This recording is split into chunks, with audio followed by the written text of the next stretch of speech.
تو فرمایا کہ تم ذرا دیکھو تو کہ ان کا انجام کیا ہوا مجرموں کا، جنہوں نے اس طرح اللہ کو ٹھکرا دیا، اللہ کو نہ مانا۔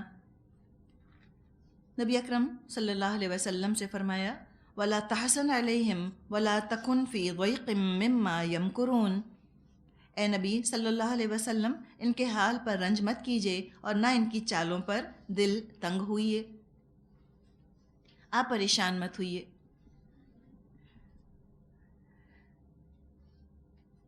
تو فرمایا کہ آپ ان کو دیکھتے ہیں کہ ایمان کیوں نہیں لاتے، آپ کو افسوس ہوتا ہے، تو آپ غم نہ کیجیے، اپنی انرجیز کو یوں ضائع مت کیجیے، نہ ان کی چالوں کے بارے میں آپ پریشان ہوئیے، ان کو ان کے حال پہ چھوڑ دیجیے، اللہ چاہے گا ان کو ہدایت مل جائے گی، اور نہیں تو پھر یہ اسی طرح سے بھٹکتے رہیں گے۔ اور اللہ کا چاہنا دراصل ان کے اپنے چاہنے پر منحصر ہے، یہ چاہیں گے ہدایت حاصل کرنا، اللہ ان کے سینے کھول دے گا، یہ خود منہ موڑیں گے، اللہ بھی ان کی طرف سے منہ موڑ لے گا۔ اب ان کا حال بتایا گیا کہ یہ باتیں کرتے کیا ہیں۔ 71 سے 73 وَيَقُولُونَ مَتَى هَذَا الْوَعْدُ إِن كُنتُمْ صَادِقِينَ، وہ کہتے ہیں یہ دھمکی کب پوری ہوگی اگر تم سچے ہو۔ قُلْ عَسَىٰ أَن يَكُونَ رَدِفَ لَكُمْ بَعْضُ الَّذِي تَسْتَعْجِلُونَ، کہو کیا عجب کہ جس عذاب کے لیے تم جلدی مچا رہے ہو اس کا ایک حصہ تمہارے قریب ہی آ لگا ہو۔ وَإِنَّ رَبَّكَ لَذُو فَضْلٍ عَلَى النَّاسِ وَلَكِنَّ أَكْثَرَهُمْ لَا يَشْكُرُونَ، حقیقت یہ ہے تیرا رب تو لوگوں پر بڑا فضل فرمانے والا ہے مگر اکثر لوگ شکر ادا نہیں کرتے۔ اسکیپٹیکل ایٹیٹیوڈ کا ذکر کیا گیا، بڑے سینیکل ہیں آخرت کے بارے میں، ایسے ایسے سوالات پوچھتے ہیں آخرت کے بارے میں کہ جن کا ان کے عمل سے کوئی تعلق نہیں ہوتا۔ یہ تو اللہ کا فضل ہے کہ اللہ انسانوں کو ان کے گناہوں پر فوراً کے فوراً پکڑ نہیں لیتا، پہلے اللہ مہلت دیتا ہے کہ شاید شک سے یقین کی روشنی میں آ جائیں، لیکن انہوں نے شک کو چھوڑا نہیں۔ حالانکہ آپ دیکھیں جو آج دنیا کا حال ہے، جو علم ترقی کر رہا ہے انسان کا، سائنس تو خود انسان کو اللہ کی طرف لے کے جا رہی ہے، خود سائنس ثبوت فراہم کر رہی ہے۔ تو علم تو بڑی نعمت ہے، جتنے زیادہ علم والے ہوں اتنا زیادہ ان کو اللہ کے قریب ہونا چاہیے، لیکن اگر علم خود غرضی کے ساتھ حاصل کیا جائے پھر وہ اللہ سے دور لے جاتا ہے۔ پھر کیا ہوتا ہے کہ زیادہ ترقی یافتہ جو لوگ ہوتے ہیں، زیادہ علم والے جو ہوتے ہیں، وہ کم علم کم ترقی یافتہ ملکوں کے لوگوں کو اپریس کرتے ہیں، ایکسپلائٹ کرتے ہیں، اور یہ ہے دجالی علم، کانا علم۔ کانا علم ایسا ہی ہوتا ہے، انکمپلیٹ نالج، صرف دنیا ہی دنیا کا علم اور اللہ کی طرف سے بالکل غافل، اللہ کے احکام سے شدید غفلت، اس کی وجہ سے علم کی ذمہ داری کو محسوس بھی نہیں کرتے۔ اسلام بہت علم پر زور دیتا ہے، لیکن علم کو اس طرح استعمال کرنا ہے کہ کسی خاص قوم کا نہیں بلکہ ساری دنیا کے مخلوق کا بھلا ہو، ان کو فلاح نصیب ہو، ان کی بھلائی ہو۔ لیکن جب علم کو ظلم کرنے کے لیے استعمال کیا جانے لگ جائے تو پھر اللہ ظالم قوموں کو تباہ بھی کر دیتا ہے۔ آپ افراد کی سطح پر بھی دیکھیں، جیسے بھی ہم بات کر رہے تھے نا، آپ قوموں کو بھی کمپیئر کریں کہ وہ قومیں جو کہ اللہ سے جڑی ہوئی ہیں، چاہے ان کے پاس دولت کم ہو دنیاوی لحاظ سے، لیکن مطمئن زیادہ ہیں، پرسکون زیادہ ہیں، اور جو پوری قومیں اللہ سے دور ہیں، چاہے کتنا بھی ان کے پاس علم اور ان کے پاس کتنی بھی دنیا کی چیزیں ہوں، وہ خوش نہیں ہیں۔ پچھلے دنوں آپ کو بتایا تھا کہ انہوں نے سروے کیا تھا دنیا کے ممالک کا کہ کس ملک کے رہنے والے لوگ بہت زیادہ خوش ہیں، تو پتہ چلا تھا بنگلہ دیش۔ بنگلہ دیش میں غربت کا آپ کو اندازہ ہے، کتنا غریب ملک ہے، اور یہ اسکینڈینیوین کنٹریز ہیں، وہ تو بہت پیسے والی ہیں، بہت ترقی یافتہ ہیں، وہاں پہ لوگ بالکل خوش نہیں، بہت ڈپریس ہیں۔ اور کبھی اگر آپ میں سے کسی کو اتفاق ہوا ہو باہر کے کسی ملک میں رہنے کا، تو وہاں کے جو لوگوں کی نفسیات ہے اس سے آپ نے جج کیا ہوگا کہ وہ عام طور پہ ناخوش زیادہ رہتے ہیں، شکایتیں بھی بہت کرتے ہیں، چھوٹی چھوٹی بات پہ اپسیٹ بھی بہت ہوتے ہیں، قوت برداشت ان کے اندر بالکل نہیں ہوتی، ذرا ذرا سی چیز کے اوپر وہ ناراض ہونے لگتے ہیں. ہمیں ایک امپریشن ہے نا کہ وہ بہت ہی کام ہوتے ہیں، بہت قوت برداشت ہوتی ہے ان کے اندر. نہیں، دیکھیں ڈسپلن الگ چیز ہے. ڈسپلن تو ہیں، لائن بنائیں گے، قطار میں کھڑے ہوں گے، ہارن نہیں بجائیں گے، یہ سب تو ہے. لیکن ذاتی طور پہ اگر آپ دیکھیں جو ان کے اپنے گھریلو معاملات، ان کے اپنے ذاتی تعلقات ہیں، تو اکثر و بیشتر واقعی ان کے ہاں لوگ خوش نہیں. مومن تو بڑا کام ہوتا ہے، کمپوز ہوتا ہے، پیسفل ہوتا ہے. کافروں کی زندگیاں اکثر و بیشتر بہت طوفانی قسم کی ہوتی ہیں، سکون ہوتا نہیں ان کے اندر. ان کی کبھی سوانح حیات پڑھ کے دیکھیں، ان کی اپنی بایوگرافیز پڑھیں تو پتہ چل جائے گا کیا زندگیاں تھیں ان کی. اوپر سے کتنی گلیمرس لگتی ہیں، کتنی گلٹرنگ لگتی ہیں، اندر کیا ہے؟ کھوکھلی زندگیاں، رنج اور غم اور پریشانیوں دکھوں سے بھری ہوئی. چاہے آپ مصطفیٰ کمال پاشا کی پڑھ کے دیکھیں یا آپ ڈائنا کے بارے میں پڑھ کے دیکھیں، پتہ چلے گا انتہائی تکلیف دہ ان کی زندگیاں تھیں. خوشی اور سکون نام کی چیزیں نہ تھیں. ہمدردی کا اور افسوس کا احساس ابھرے گا آپ کے دل میں ان کے بارے میں پڑھ کے. اور یہ ہمدردی اور یہ افسوس کا احساس یہ مومن کے دل میں ہونا چاہیے کافروں کے لیے، حقارت نہیں. یہ فرق ہے. حقیر اور ان کو گھٹیا نہیں سمجھنا، افسوس کرنا ہے ان کے حال پر. تبھی تو فرمایا کہ وَلَا تَحْزَنْ عَلَيْهِمْ، اے نبی صلی اللہ علیہ وسلم افسوس مت کیجئے ان کے حال پر، غم مت کیجئے، اس لیے کہ آپ اتنا زیادہ غم کیا کرتے تھے. اگر کہیں حقارت آپ کے دل میں آئی ہوتی تو اللہ تعالیٰ کی طرف سے یہ بات آتی کہ آپ ان کو حقیر مت سمجھیے، گھٹیا مت سمجھیے. آج ہمارا پرابلم یہ ہو گیا کہ ہم بہت جلدی دوسروں کو جو کہ عمل نہیں کر رہے ہوتے دین پر یا کافروں کو ہم بہت جلدی گھٹیا سمجھنے لگتے ہیں نا. اور جب دوسروں کو گھٹیا یا حقیر سمجھا جائے گا تو یاد رکھیں کہ تبلیغ نہیں ہو سکتی. اس لیے کہ تبلیغ کرنے کے لیے دل میں ہمدردی کا ہونا بہت ضروری ہے. تو ہمدردی کے جذبات ہونے چاہیے، ان کی پریشانیوں پر تکلیف ہو انسان کو کہ اللہ کیا انہوں نے اپنی زندگیوں کا حال کیا ہوا ہے، کیوں نہیں سمجھتے، کاش کہ ان کو سمجھ آ جائے. غزوہ تبوک کے موقع پر جب نبی اکرم صلی اللہ علیہ وسلم قوم سمود کے کھنڈرات پر سے گزرے تو صحابہ کو آپ نے نصیحت فرمائی تھی کہ ان لوگوں کے انجام پر آنکھوں میں آنسو لیے ہوئے گزرو.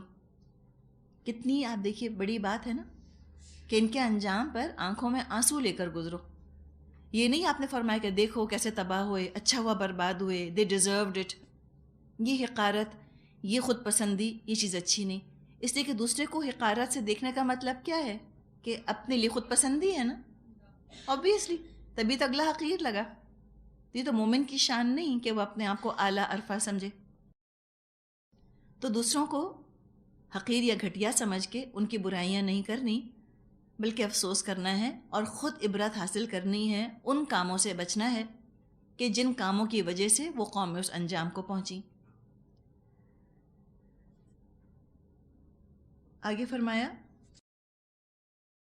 آیت نمبر 74-75 وَإِنَّ رَبَّكَ لَيَعْلَمُ مَا تُكِنُّ صُدُورُهُمْ وَمَا يُعْلِنُونَ. بلا شبہ تیرا رب خوب جانتا ہے جو کچھ ان کے سینے اپنے اندر چھپائے ہوئے ہیں اور جو کچھ کہ وہ ظاہر کرتے ہیں. ما تُكِنُّ صُدُورُهُمْ وَمَا يُعْلِنُونَ، جو ان کے دل میں اگر ہدایت کی طلب ہوگی اس کو بھی اللہ جانتا ہے، اللہ ہدایت دے دے گا. ہو سکتا ہے کہ ان کو خود ابھی احساس نہ ہو کہ ہمارے دلوں میں کیا چھپا ہوا ہے. ہو سکتا ہے ہدایت کی طلب ابھی لاشعور کی سطح سے ابھر کر شعور کی سطح پر نہ آئی ہو، انکانشیسلی ہدایت چاہ رہے ہوں، خود بھی کانشیس نہ ہو کہ ہم کو ہدایت کی طلب ہے. لیکن اللہ جانتا ہے، اللہ موقع فراہم کر دے گا، راہیں کھول دے گا. وَمَا مِنْ غَائِبَةٍ فِي السَّمَاءِ وَالْأَرْضِ إِلَّا فِي كِتَابٍ مُبِينٍ. آسمان اور زمین کی کوئی پوشیدہ چیز ایسی نہیں ہے جو ایک واضح کتاب میں لکھی موجود نہ ہو. کتاب مبین سے ہو سکتا ہے مراد اللہ کا علم ازلی ہو. اللہ خوب جانتا ہے کون ہدایت کا مستحق ہے، ہدایت چاہتا ہے، کون نہیں چاہتا. مراد یہ ہے کہ تم کسی کی ظاہری حالت دیکھ کر اس کے بارے میں فیصلے مت کیا کرو. کبھی نتیجہ یہ مت نکالو کہ یہ تو ٹھیک ہو ہی نہیں سکتے.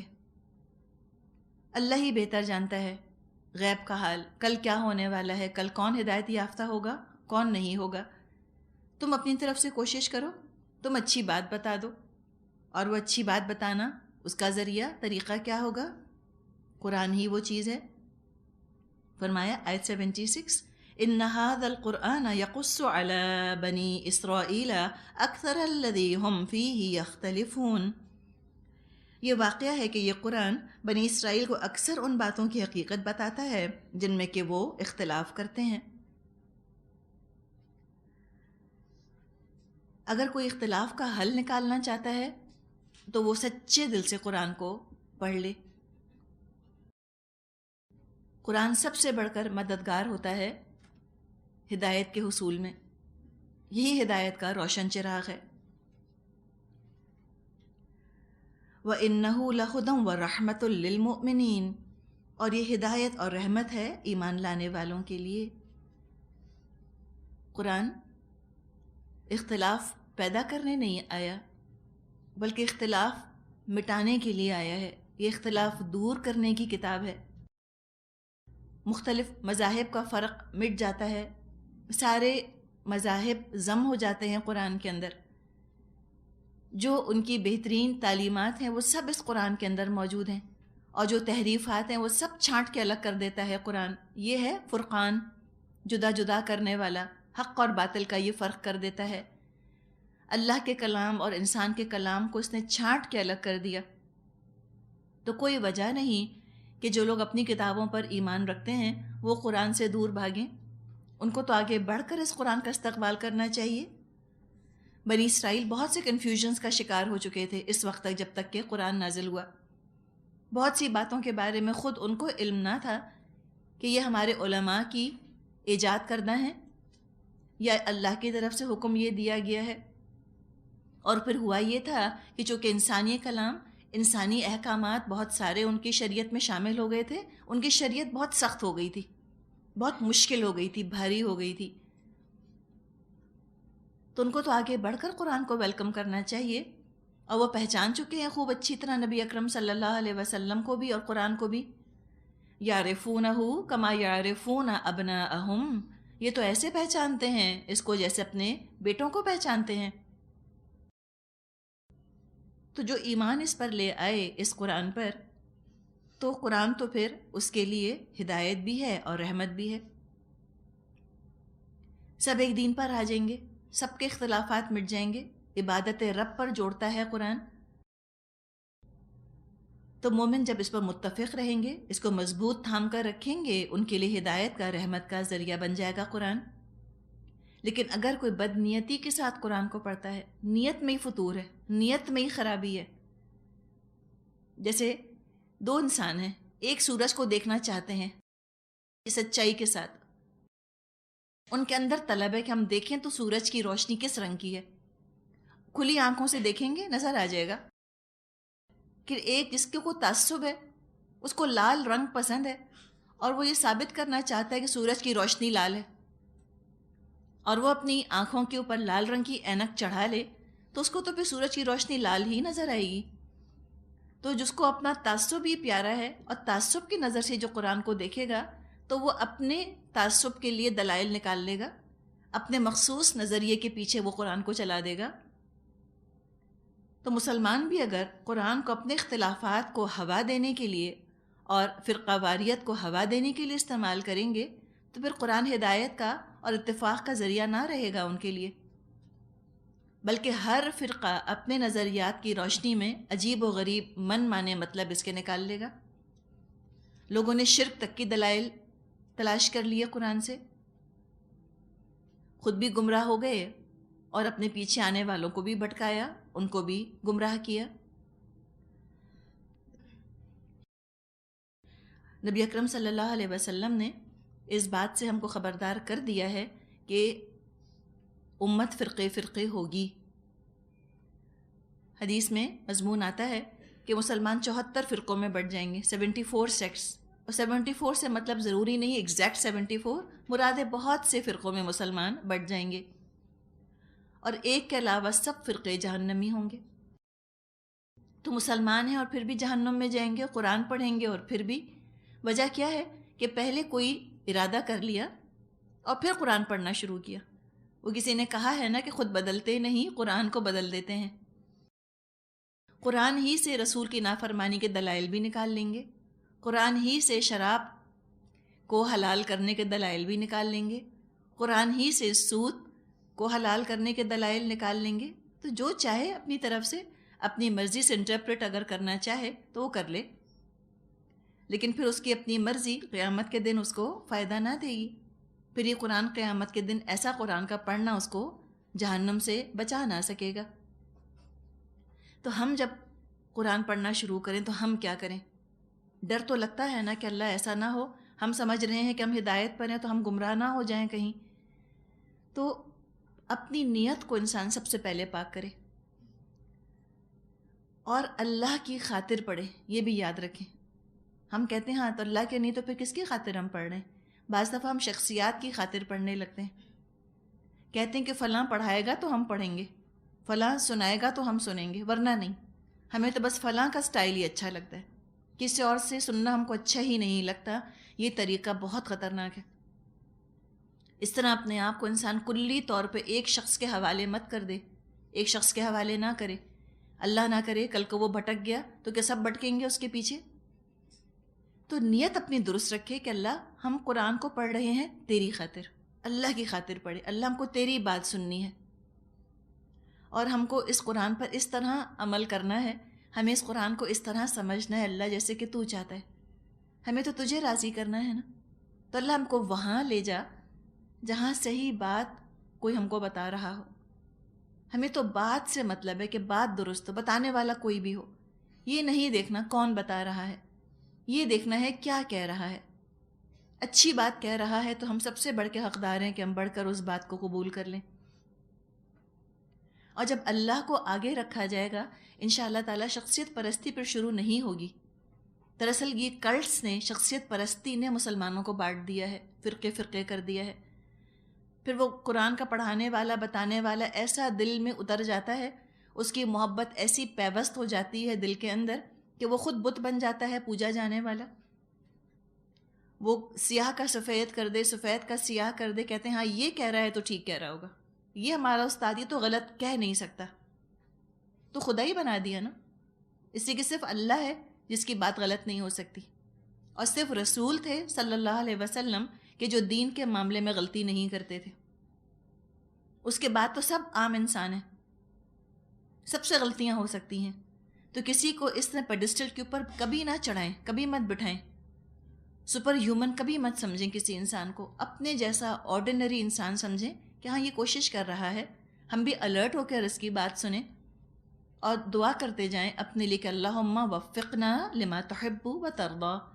اللہ تو ہم کو توفیق عطا فرمائے ان کاموں کی، اللہ تو ہمیں ان کاموں کی توفیق عطا فرما کہ جن سے تو محبت فرماتا ہے اور جن سے کہ تو راضی ہے۔ اللہ ہم تجھ کو راضی کرنا چاہتے ہیں، ہم کسی انسان کی نظروں میں جچنے کے لیے کوئی نیکی نہیں کر رہے کہ ہم کسی کو راضی کر دیں، اللہ تجھ کو راضی کرنا ہے۔ یہ بار بار دعا کیا کریں، اللہ اہدنا الصراط المستقیم، اللہ ہم کو سیدھے راستے کی ہدایت دے دے، درست راستے کی ہدایت دے دے۔ اس طرح قرآن کو ہم سمجھیں، ایسے اس پہ عمل کریں اللہ جیسے کہ تجھے پسند ہے۔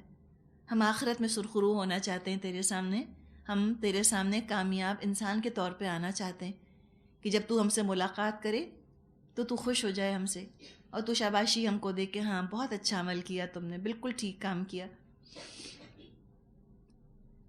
تو فرمایا آیت نمبر 78-79، ان ربک یقضی بینہم بحکمہ وہو العزیز العلیم فتوکل علی اللہ انک علی الحق المبین۔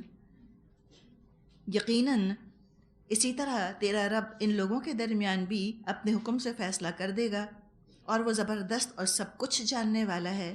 بس اے نبی صلی اللہ علیہ وسلم اللہ پر بھروسہ رکھیے، یقیناً آپ صریح حق پر ہیں۔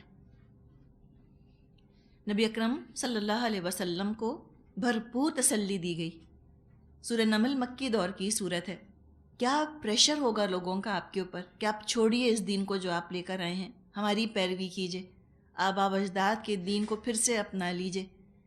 اتنے لوگ کہہ رہے ہیں، اتنے بڑے بڑے سردار کہہ رہے ہیں، اتنے عقل مند، علم والے، پیسے والے لوگ آخر کہہ رہے ہیں کہ دیوی دیوتاؤں کا وجود ہے، تو ٹھیک ہی تو کہہ رہے ہوں گے۔ جب اتنے لوگ، میجورٹی، اکثریت جب کہہ رہی ہے کہ ہاں اللہ کے ساتھ شریک ہیں، تو وہ ٹھیک ہی کہہ رہے ہوں گے۔ آج ہم بھی کہتے ہیں نا میجورٹی از اتھارٹی، آج ہم بھی کہتے ہیں کہ زبان خلق کو نقار ہے خدا سمجھو۔ بالکل غلط ہیں دونوں باتیں، میجورٹی اتھارٹی نہیں ہے، زبان خلق نقار ہے خدا نہیں ہے۔ زبان خلق نے تو رسولوں کو بہت برا بھلا کہا تھا، جھوٹا کہا تھا، تو کیا وہ نقار ہے خدا تھا؟ نعوذ باللہ، بالکل نہیں۔ تو جب یہ لوگوں کا پریشر آ رہا تھا نبی اکرم صلی اللہ علیہ وسلم پر، اللہ تعالیٰ نے اس پریشر کو ایسے دور کیا، اپنے کلام کو ڈھال بنا دیا اپنے نبی اور لوگوں کے درمیان۔ بس اس ڈھال کو پکڑ لو، سارا پریشر جو ہے لوگوں کا یہ ڈھال اٹھا لے گی۔ انکا علی الحق المبین، آپ ہی واضح حق کے اوپر ہیں۔ تو ضروری نہیں ہے کہ میجورٹی ٹھیک کہہ رہی ہو سکتا ہے مائنورٹی ٹھیک کہہ رہی ہو، اور مائنورٹی بھی کیسی؟ Micro minority. 100 میں سے کیا پتہ ایک ہی انسان ٹھیک کہہ رہا ہو، لیکن وزن بہرحال حق کا ہے۔ 99 کے غلط کاموں کی وجہ سے ایک انسان اپنا معاملہ نہ چھوڑے۔ قیامت آنی ہے، اللہ فیصلہ کر دے گا کس نے اپنے ذاتی نظریات، مفادات اور خواہشات کے رنگ میں قرآن کو سمجھا اور اس میں تحریف کر دی اپنی من مانی، اور کس نے ہدایت اور خلوص اور نیک نیتی سے قرآن کو سمجھا۔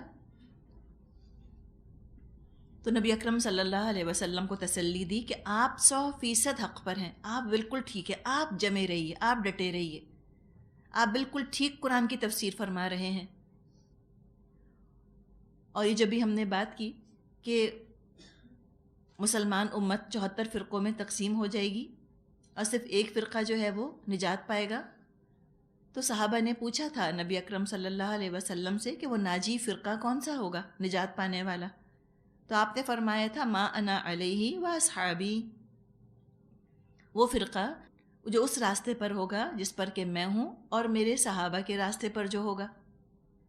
تو آج ہم قرآن کو ٹھیک ٹھیک سمجھنا چاہتے ہیں، ٹھیک ٹھیک عمل کرنا چاہتے ہیں، تو سنت اور حدیث کی روشنی میں سمجھنا ہوگا اور صحابہ کے عمل کی روشنی میں سمجھنا ہوگا، ورنہ پتہ نہیں ہم کہاں بھٹک کے رہ جائیں گے، کن چیزوں کو ہم اچھال کے اتنا اہم بنا دیں گے اور کن چیزوں کی اہمیت ہم بالکل ختم کر دیں گے، ہمیں پتہ ہی نہ چلے گا۔ لہذا صحابہ کا عمل اور نبی اکرم صلی اللہ علیہ وسلم کی سنت دونوں چیزیں ضروری ہیں۔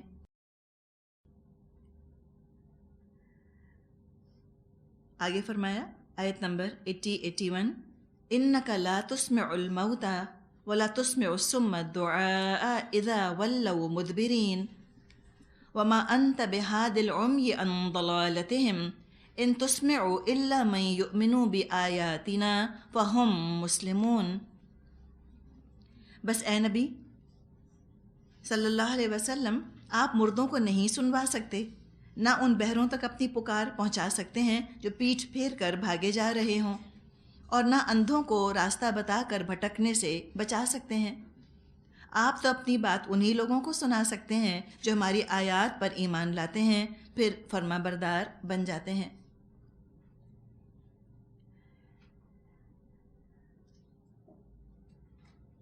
تو یہاں پر ذکر کیا جا رہا ہے مردوں کا اور بہروں کا۔ ایک تو یہ بات تسمع الموتى، آپ نہیں سنوا سکتے مردوں کو، یہ قرآن میں اور بھی چند مقامات پر یہ بات آتی ہے۔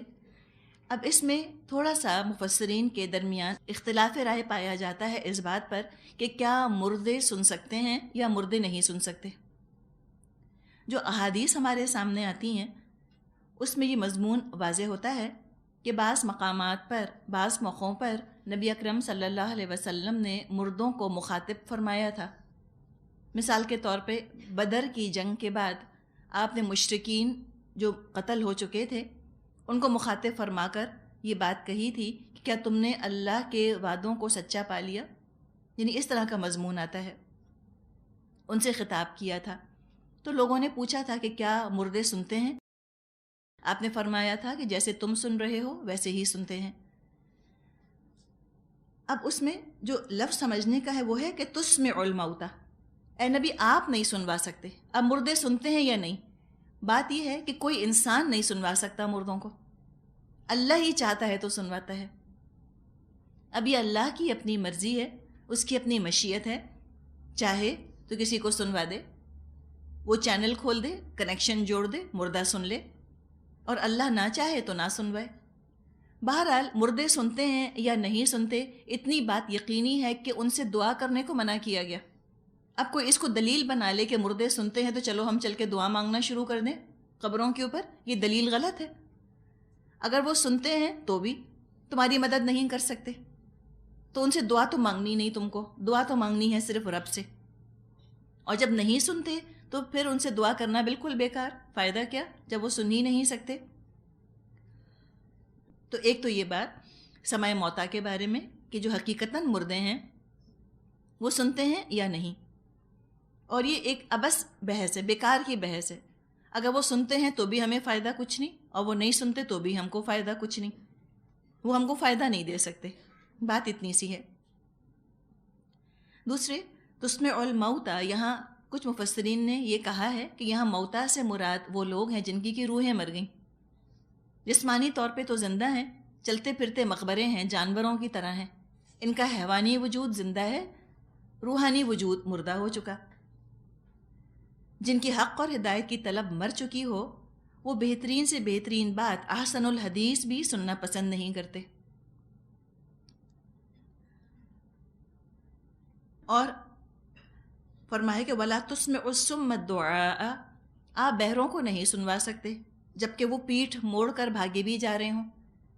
کوئی چلیں بہرا ہے تو سائن لینگویج سے کوئی نہ کوئی بات اس تک پہنچائی جا سکتی ہے، کمیونیکیشن کا ذریعہ کوئی نہ کوئی نکالا جا سکتا ہے۔ اگر بہرا سننے میں انٹرسٹڈ ہو، سمجھنے میں انٹرسٹڈ ہو، تو کوئی نہ کوئی طریقہ اختیار کیا جا سکتا ہے۔ بہرا بھی ایسا جو کہ بے نیاز بھی ہو، متکبر بھی ہو، پراؤڈ بھی ہو، بات بھی نہیں اس کو سننی، کوئی سائن لینگویج سے بھی، نشانیوں کے ذریعے سے بھی بتانا چاہتا ہے، آیات بھی دکھاتا ہے صرف، تو وہ تو آنکھوں کو بھی استعمال نہیں کرتا، پیٹھ ہی موڑ لیتا ہے، تو ٹھیک ہے پھر وہ تو گمراہ ہوگا ہی ہوگا، اسی گمراہی میں شک کیا رہ گیا۔ اور پھر فرمایا کہ آپ اندھوں کو ہدایت نہیں دے سکتے۔ اب جن کی علم وحی کی آنکھ بالکل بند ہو گئی ہے، ان کو آپ کیا ہدایت دیں گے؟ مطلب یہ ہے کہ وہ خود کوآپریٹ نہیں کر رہے نا۔ دین تو کوآپریشن کا نام ہے، بتانے والے اور سننے والے میں کوآپریشن ہوگا تو پھر سننے والے کو ہدایت ملے گی۔ سننے والا کتنے بھی خلوص سے بتاتا ہو، بتانے والا کتنے بھی خلوص سے بتائے، سننے والا سننے میں بالکل انٹرسٹڈ نہ ہو، تو بتانے والے کا خلوص اس کو ہدایت نہیں دے دے گا۔ فرمایا کہ آپ تو انہی لوگوں کو بات سنا سکتے ہیں کہ جو ہماری آیات پر ایمان لاتے ہیں، پھر فرما بردار بن جاتے ہیں۔ اب یہ کیا ہے؟ مَن یُؤْمِنُ بِآیاتِنَا فَهُم مُسْلِمُونَ، یہ ہے مینٹل سٹیٹ، یہ ان کی ذہنی کیفیت ہے۔ مینٹلی وہ پہلے پریپیئر ہوتے ہیں ہدایت ایکسیپٹ کرنے کے لیے، اس کے بعد جب آپ ان کو آیات سناتے ہیں تو آسانی ہوتی ہے ان کے اپنے اندر، آسانی کے ساتھ چیزیں ان کو جذب ہو جاتی ہیں، ان کے اندر وہ قبول کر لیتے ہیں ان چیزوں کو۔ آگے فرمایا آیت نمبر 82، وَإِذَا وَقَعَ الْقَوْلُ عَلَيْهِمْ أَخْرَجْنَا لَهُمْ دَابَّةً مِّنَ الْأَرْضِ تُكَلِّمُهُمْ أَنَّ النَّاسَ كَانُوا بِآيَاتِنَا لَا يُوقِنُونَ، اور جب ہماری بات پوری ہونے کا وقت ان پر آ پہنچے گا تو ہم ان کے لیے ایک زمین سے جانور نکالیں گے جو ان سے ہم کلام ہوگا کہ لوگ ہماری آیات پر یقین نہیں رکھتے تھے۔ اب یہ بھی قرآن کی ایک آیت ہے جس کو کہ ہم متشابہات ہی کہیں گے جب تک کہ یہ واضح ہو کر سامنے نہ آ جائے۔ یہ جو متشابہات میں سے یہ آیت آ رہی ہے، اس کا تعلق سائنس کی ترقی سے نہیں ہے۔ جیسے ہم نے پہلے بات کی تھی نا کہ کچھ متشابہات ہیں جو سائنس کی ترقی کی وجہ سے محکمات میں تبدیل ہو گئی ہیں الحمدللہ۔ کچھ متشابہات آیات ایسی ہیں کہ جو قیامت کے دن جن کی حقیقت ہم پر واضح ہوگی۔ قیامت کا آنا، جنت اور دوزخ، پھر اللہ کیسا ہے، اس کا عرش کیسا ہے، یہ تو قیامت کے دن ہی پتہ چلے گا۔ اور کچھ ایسی ہیں متشابہات کہ جو قیامت سے پہلے سامنے آ جائیں گی۔ مثال کے طور پہ یہ والی آیت، ایک جانور کا ظاہر ہونا۔ مسند احمد میں حذیفہ رضی اللہ عنہ سے روایت ہے، رسول اللہ صلی اللہ علیہ وسلم نے فرمایا، قیامت اس وقت تک قائم نہیں ہوگی جب تک تم اس سے پہلے 10 نشانیاں نہ دیکھ لو۔ آفتاب کا مغرب سے طلوع ہونا، پھر دخان مطلب ہے دھواں، کیسا دھواں ہوگا اللہ خود بہتر جانتا ہے، جب وہ نشانی ظاہر ہوگی تبھی پتہ چلے گا۔ پھر دابۃ الارض، جس کا یہاں ذکر آیا، زمین سے ایک جانور نکلے گا۔ پھر یاجوج ماجوج کا آنا، نزول عیسیٰ، دجال کا آنا، اور 3 خسوف۔ خسوف کا مطلب ہوتا ہے زمین کا دھس جانا، ایک مغرب، دوسرا مشرق، تیسرا جزیرۃ العرب میں۔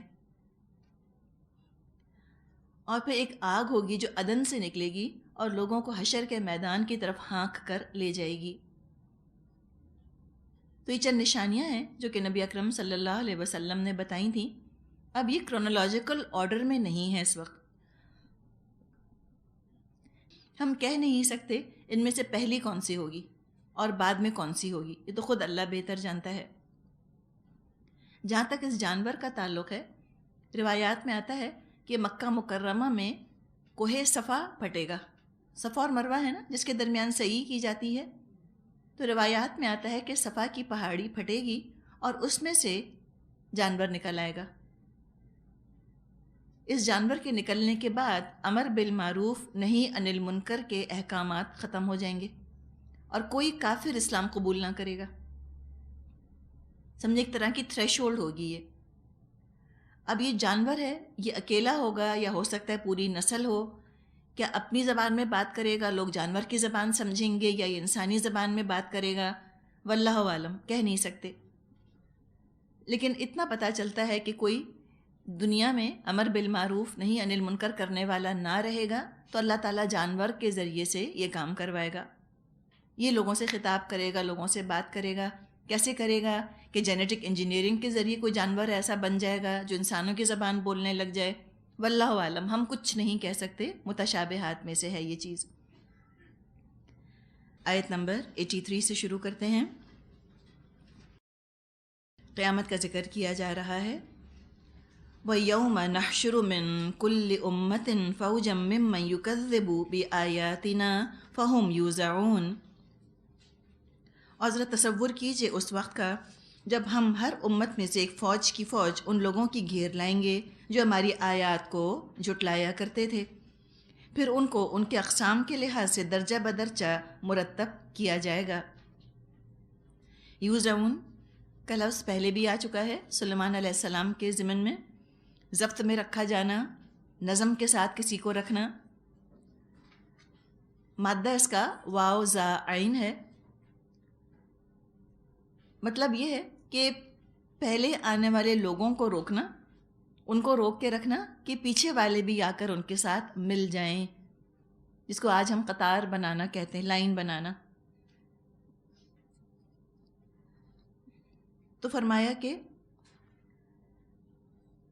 ہر امت میں سے اللہ تعالیٰ فوجیں اٹھائے گا جنہوں نے کہ اللہ کی آیات کو جھٹلایا تھا، پھر ان کی درجہ بندی کی جائے گی۔ فوجیں اٹھائے گا سے مراد ہے بڑی تعداد میں لوگ اٹھائے گا۔ فوج کا مطلب عربی زبان میں آرمی نہیں ہوتا، اردو والی فوج نہیں ہے۔ فوج کا مطلب ہوتا ہے بہت بڑی جماعت، بہت سارے لوگ، لارج گروپ آف پیپل۔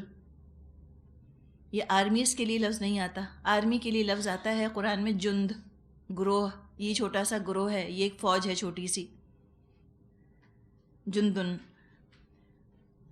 تو ہر قسم کے کفار، ایتھیسٹ، ایگنوسٹکس، مشرک، منافق، سینکس اپنے اپنی کیٹیگری کے حساب سے الگ الگ ہو جائیں گے، گریڈنگ ہو جائے گی ان کی۔ جیسے کہ چھلنیاں لگا دی جاتی ہیں اور مختلف سائز کے پیبلز، مختلف سائز کے پتھر یا مختلف سائز کے جو کوئی سٹونز بھی ہوتے ہیں ان کی درجہ بندی ہو جاتی ہے، گریڈنگ ہو جاتی ہے۔ اسی طرح اللہ تعالیٰ کے ہاں بھی کوئی انتظام ہوگا۔ سب سے کٹر کافر الگ کیٹیگری میں، منافق الگ کیٹیگری میں، اللہ کو نہ ماننے والے کسی اور کیٹیگری میں، اس طرح ان کی تقسیم کر دی جائے گی۔ اور تقسیم کیوں ہوگی؟ اللہ تعالیٰ پھر پوچھے گا، حساب کتاب ان کا ہوگا۔ فرمایا حَتَّى إِذَا جَاءُوا قَالَ أَكَذَّبْتُمْ بِآيَاتِي وَلَمْ تُحِيطُوا بِهَا عِلْمًا أَمْ مَاذَا كُنْتُمْ تَعْمَلُونَ۔ یہاں تک کہ جب سب آ جائیں گے تو ان کا رب ان سے پوچھے گا، تم نے میری آیات کو جھٹلا دیا حالانکہ تم نے ان کا علمی احاطہ نہ کیا تھا، اگر یہ نہیں تو تم اور کیا کر رہے تھے؟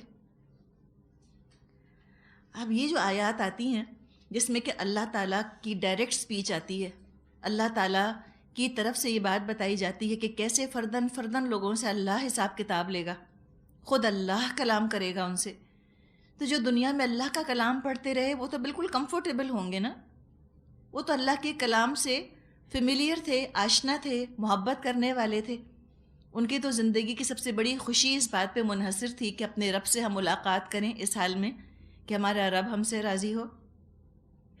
لیکن جنہوں نے کبھی دنیا میں اللہ سے کلام کرنا پسند نہ کیا، اللہ کا کلام سننا پسند نہ کیا، وہ تو بہت سخت پریشان ہوں گے۔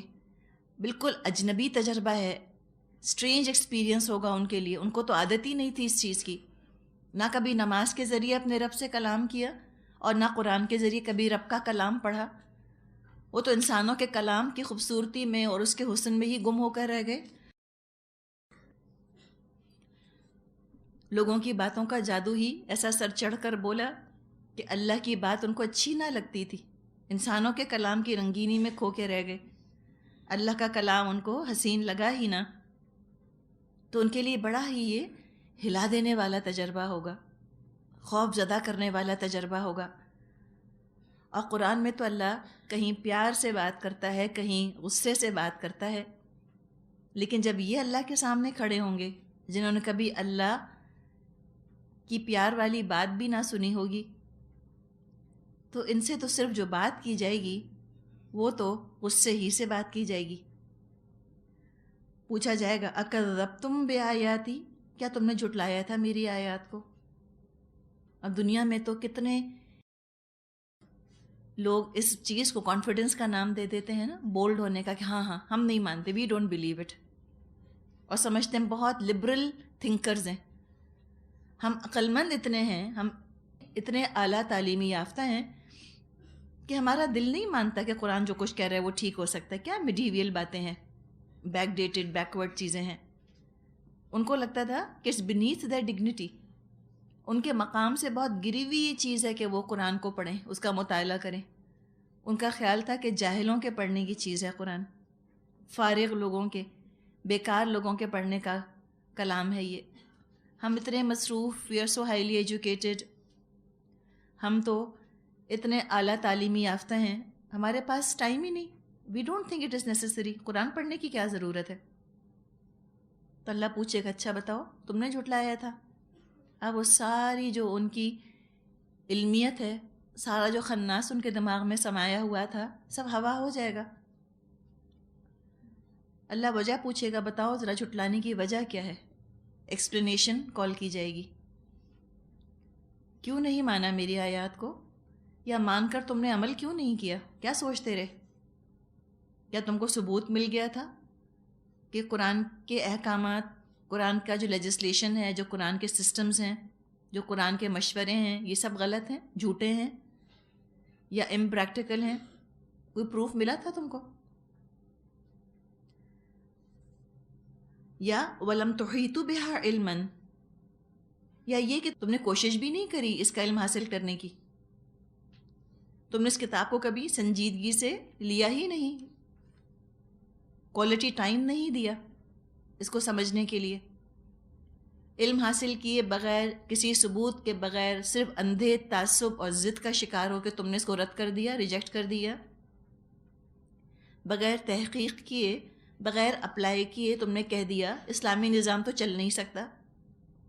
تو یہ تو بہت جہالت ہے، بڑی ناانصافی کی بات ہے کسی چیز کو رد کرنے سے پہلے اس کو آزماتا تو ہے انسان، اپلائی تو کرتا ہے، ٹرائی تو کرتا ہے، آزمانے کے بعد نتیجہ نکالتا ہے۔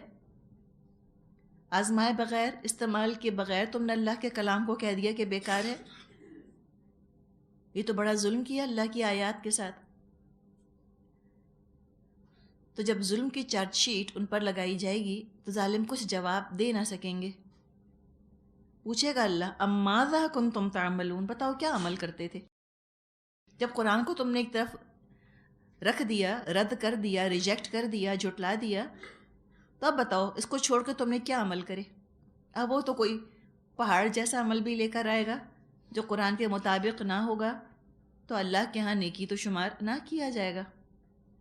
ہم نے پڑھا ہے سورہ فرقان میں کہ اللہ تعالیٰ بڑھے گا ان کی طرف اور کیا کر دے گا ان کو؟ حباء منثورا، ان کو تو ذرے بنا کر اللہ اڑا دے گا، کوئی وقت، کوئی ویلیو، کوئی وزن نہ ہوگا ان کے اعمال کا۔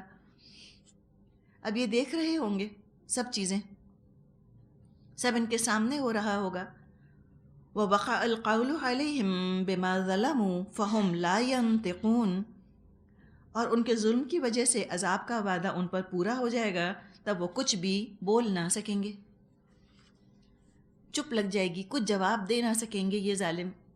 لگے گا نہیں یہ وہی لوگ ہیں جو دنیا میں اسلامی نظام کے خلاف دھواں دھار تقریریں کرتے تھے، آرٹیکلز لکھتے تھے، نعرے لگاتے تھے،